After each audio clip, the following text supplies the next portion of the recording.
Welcome everyone to the channel. Welcome to the video. And I know I don't post on here regularly, but I'm just trying to bring the best news, the best possible news I can potentially find, and and Poshmark with their fee structure and what I think about it is pretty big news. I had to go and get coffee today. I ran out of filters. I thought I had more filters, but I ran out, so I got to make a Costco run. Not the best coffee in the world. I mean, in a pinch, this will work. It'll get the caffeine flowing.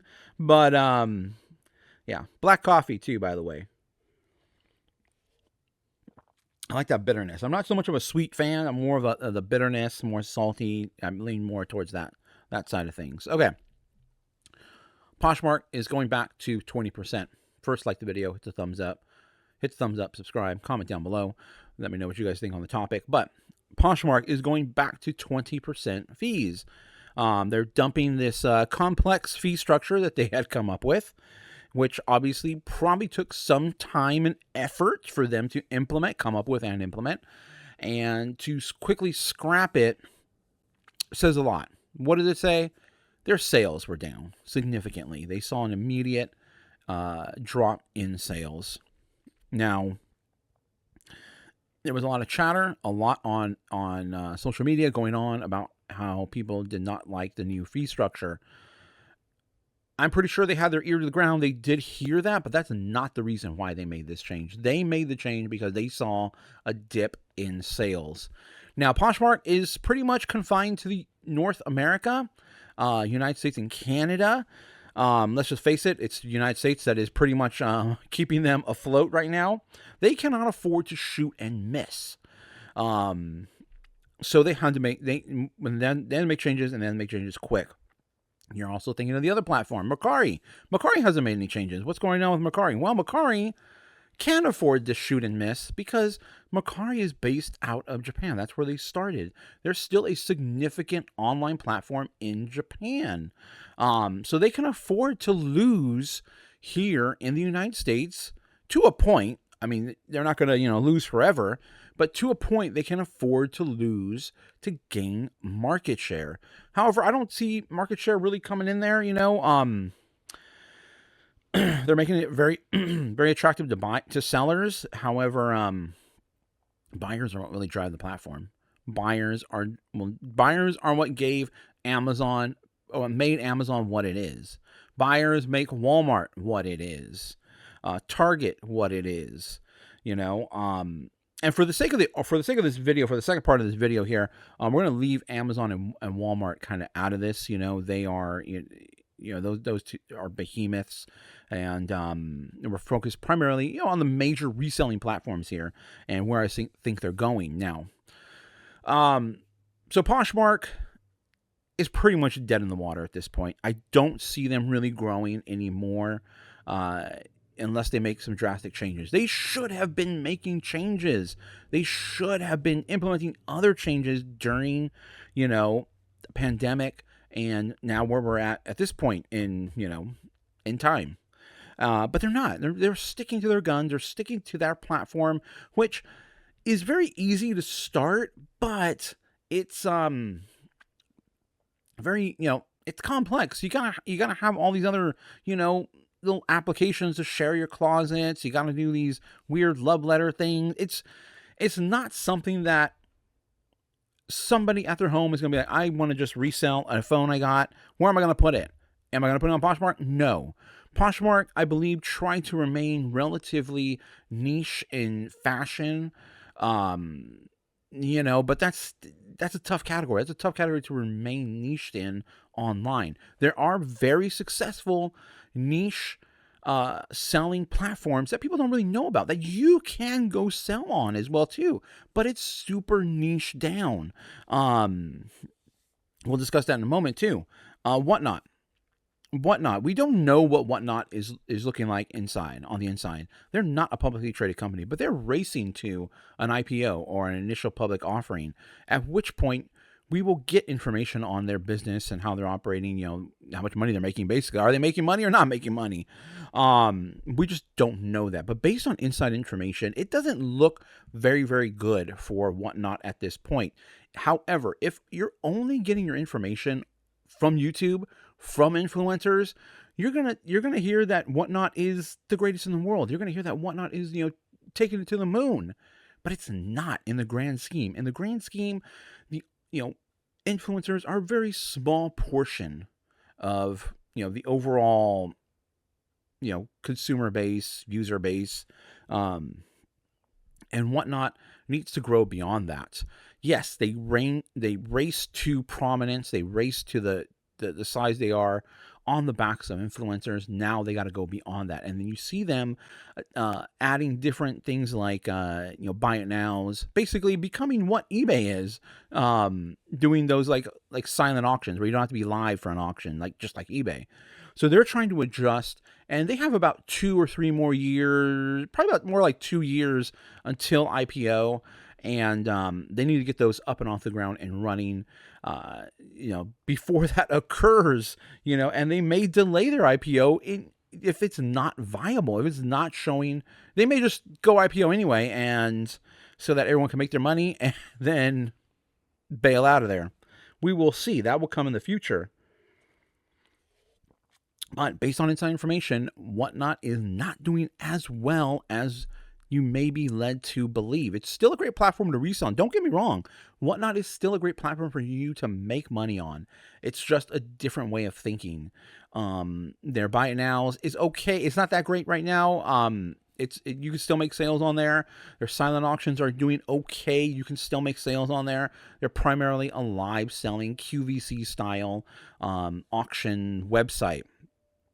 And it's still viable if you're able to source, and you need to source a lot of inventory and not expect a lot of profit. Expect fast turnover, low profit per item, and you need to get a lot of items. Not that many people have the ability to do that, which is why they need to branch out into these other areas, or expand these other tools for resellers or people that sell to use. Mercari, they can shoot and miss. They have Japan. They have a significant presence there in Japan, and they can continue on there and kind of, use the United States or North America kind of as a, like what they call a sandbox, or, let's just try things there and see if we can gain some traction. There are other platforms which don't really seem to be much of a significant challenge to, eBay or Poshmark or Mercari, and that's Depop and Vinted is a bit of a curiosity. Don't know how well it will do here. I know it's doing well in Europe. I think the UK specifically, but we will see. Now, there are some pretty good niche down areas that you could potentially sell in, but they're very, very niched, and they do incredibly well, and they've been around for a very, very long time. One of them is Newegg. Newegg is pretty much involved in the tech space. Computer builders, computer people are well aware of Newegg, and have been buying off Newegg for some time. It used to be Newegg and Tiger Direct. Tiger Direct, they just had a very poor website, and they eventually fell. I think Newegg bought them. But Newegg has an incredibly well put together, thought out search engine geared towards computer builders. It's incredibly, it's really good. I don't buy any computer components off of Amazon. I don't. Their search is horrible. I can't stand, I never get anything that I really want. When I'm searching for something very specific, I never get it on Amazon. On Newegg, but yeah, I have a local computer store I go to, and if I can't find it there, my next source is Newegg. The search engine there is just amazing. They give you exactly what you're looking for. But again, it's incredibly niche down. Third-party people can sell on there. It's not just, first party, or second party, I guess, third party, people, like resellers can go on there. You can go on there and sell used items on there if you want. And, the markup is, you can make quite a bit over there, more than, like, if I were to sell motherboards over there, I can make a significant amount more than I do on eBay and even Amazon. But like I said, it's an incredibly niche down website. They have other electronics, but in reality, they're pretty much into the computer component space. But and computer component people that are into that, people that buy that stuff, have an incredible amount of disposable income. That's what sustains Newegg.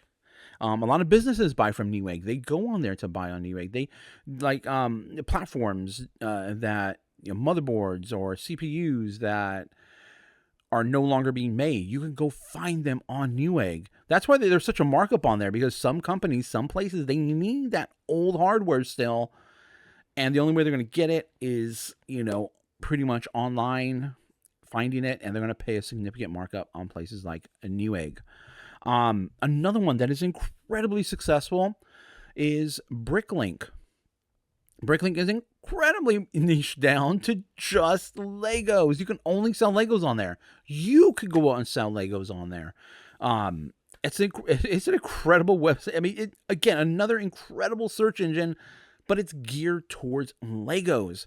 I've been on there. I've been on there for certain builds that I'm doing. I will go on there. You could buy all the tiniest pieces. Like, if you need just this little piece, you could go on there and pick up this piece. There's a quantity, obviously, because it's not really viable to spend a few cents on just one little piece. There's quantity that you have to purchase. No one's going to sell just a tiny little piece one individually. You can buy like 5 or 10 of them at a time. But you or I can go sell on those websites, and they're incredibly niche down, and they've been around for a long time, and they're really, really good at what they do, which is why I come to a platform like District. District is a platform that other people can build their websites on. Think of Shopify. And they're really, really gearing towards, they're really looking towards influencers to assist in building that out. Now, I don't think they're going to get very, very large themselves, relying just on influencers to do this. But they can create, through influencers, very niche down, basically websites or marketplaces, very niche down marketplaces, and be incredibly successful in the long term. District is like I said, it's like Shopify. So they are kind of like the umbrella, and all these other little niches can potentially fit under them, making District money, but yet still having all these individual little super niche down websites that will be successful under them. And so far, so good. We'll see how that goes in the future if people continue to, to buy. But there is a space for super niche down. Poshmark, unfortunately, I don't think is going to make it. And Poshmark is desperate at this point, and it shows in their actions. And Mercari can always fall back on Japan, and for the most part, they should be okay for some time. I'm personally no longer selling on Mercari. And there's just no there's no sellers. I mean, there may be a sale here and there, but I'm not going to focus any effort on something for one sale every so often. No, I'm going to focus my efforts on these platforms that will, generate sales. And for me, the big dog is eBay. eBay took a few hits to the chin, but they're bouncing back. Everybody complains about their fees, about their, but surprisingly, it's actually not that bad. Everybody talks about their customer service, but it's actually way better than a lot of other platforms as far as their customer service goes. I've had issues with Whatnot before and their customer service.